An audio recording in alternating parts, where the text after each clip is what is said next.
बिस्मिल्लाहिर्रहमानिर्रहीम। अस्सलामुअलैकुम। खुश रहें, आबाद रहें, जहाँ भी रहें हैप्पी रहें और हेल्दी रहें।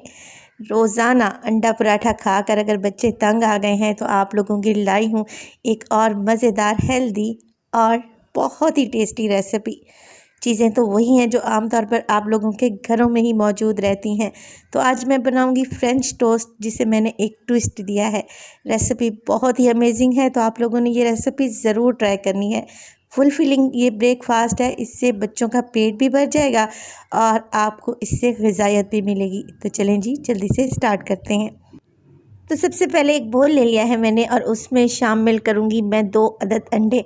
मैं 4 ब्रेड के स्लाइस का ये मिक्स बना रही हूँ। आपकी जितनी रिक्वायरमेंट हो आप उसी हिसाब से अंडे लें। अब अंडे में शामिल करूंगी मैं थोड़ा सा वनीला एसेंस, तकरीबन 2 से 3 ड्रॉप, ताकि अच्छी सी खुशबू आए। अब अंडों में शामिल कर दें 1 टेबलस्पून भर के चीनी और 2 टेबलस्पून आपने दूध ऐड करना है। आपने गर्म दूध ऐड नहीं करना, बल्कि दूध रूम टेम्परेचर पे होना चाहिए। बस जी, अंडों को अच्छे तरीके से आप लोगों ने फेंट लेना है, इतना कि जो चीनी हमने इसमें शामिल की है उसका दाना घुल जाए। चलें जी, अंडे तो एकदम तैयार हैं। चलते हैं नेक्स्ट स्टेप की तरफ। यहाँ पर ले ली है मैंने ब्रेड के स्लाइसेस, जो कि हर घर में अवेलेबल ही रहते हैं। तो अब हमने करनी है ब्रेड की कटिंग स्क्वायर पीस में। अगर तो आपके पास कोई कुकी कटर है तो वो ले लें, वरना कोई मसला नहीं है। तेज़ छुरी ने और इस तरीके से किनारों से छुरी को चलाते हुए आपने सेंटर का पीस निकाल लेना है। देखें, बिल्कुल स्क्वायर पीस में। ये करना बहुत ही आसान है।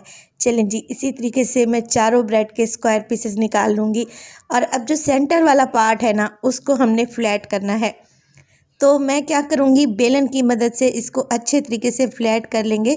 बेलन ज़रा दबा दबा कर ही आप लोगों ने चलाना है, ये ताकि अच्छे तरीके से चिपटा हो जाए। चलें जी, ये काम भी हो गया। अब हमने इस ब्रेकफास्ट को बनाना है मज़ीद हेल्दी। तो मैं यहाँ पर इस्तेमाल करूँगी केले का। केले आजकल सीज़न में बड़े ही अच्छे आए हुए हैं और अमूमन केले घर में रखे ही रखे ख़राब हो जाते हैं, तो आप इनका इस्तेमाल इस तरीके से भी कर सकते हैं। बच्चे फ्रूट भी खा लेंगे और इंजॉय भी करेंगे। तो आप लोगों ने केले जो लेने हैं वो बहुत ज़्यादा पके हुए नहीं लेने। इस तरीके से केले की कटिंग कर लें। और इस रेसिपी में तकरीबन 3 बड़े साइज़ के बनाना का इस्तेमाल मैं करूँगी। देखें, बहुत ज़्यादा बड़े स्लाइसेस नहीं काटे मैंने। अब हमने ले लिया है एक नॉन स्टिक तवा और उस पर डालूँगी मैं मक्खन। अगर तो आप लोगों के पास मक्खन नहीं है तो घी डाल सकते हैं, वरना ऑयल से भी काम चला सकते हैं।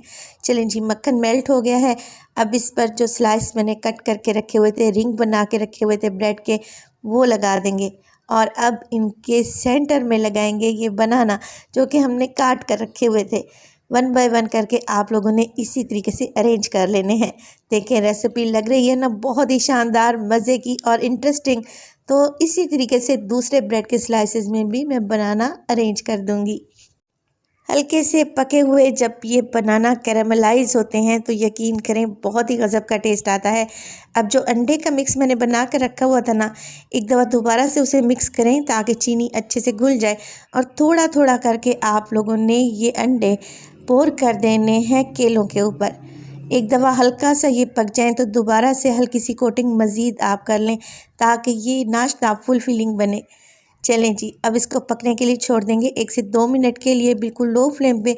और जो ब्रेड मैंने यहाँ पर बिल्कुल फ्लैट करके रखी हुई थी वो इसके ऊपर लगा देंगे और हल्का सा इसको प्रेस करेंगे।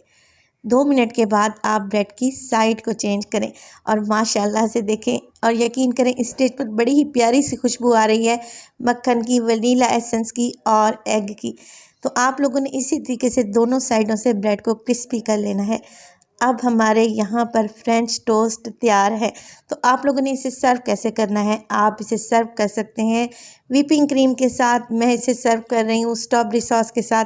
इसके अलावा बच्चे जो कि चॉकलेट सॉस बहुत ही पसंद करते हैं, आप उनके साथ भी ये फ्रेंच टोस्ट सर्व कर सकते हैं। तो रेसिपी को ज़रूर बनाइएगा, इंशाल्लाह ये आपको अच्छी लगेगी। अपना बहुत सारा ख्याल रखिएगा। फ़ाइज़ा को दीजिए इजाज़त। टिल देन, अल्लाह निगहबान।